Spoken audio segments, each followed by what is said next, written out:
maana nimepeana kwa uchungu, mahali imeenda sitaki kujua na si haja yangu. Bwana sifiwe sana. Kila ambacho amepeana peana kiende, hata kama ilienda kalishi chokora, is okay. Kwa hivyo tatizo letu la kwanza ni kwamba hatuko waaminifu. Tatizo la pili, sisi tunapeana lakini tunalalamika. Bwana sifiwe sana. Na sijui kwa nini Roho wa Mungu ashuke atueleze hii maneno. Because giving we are giving, yes.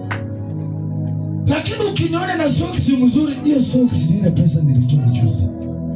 Nilipita mahali nikaona mama anakunywa soda Fanta, na hiyo pesa ni hiyo soda ni kama ile fungu la 10 tulitoa Jumapili.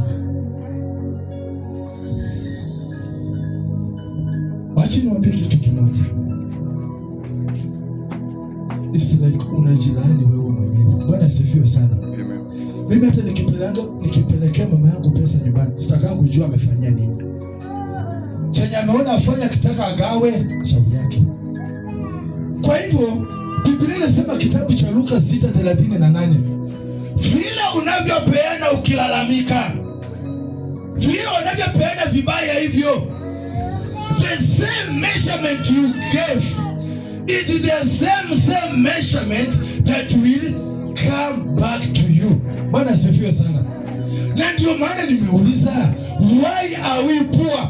We are poor, but kwa sababu ya neema ya Bwana katika madhabahu haya ya prayer and fellowship, huwezi lala njaa. Wacha nikwambie, huwezi, hakuna siku utalala njaa. Na si ati wewe ni mzuri kwa sababu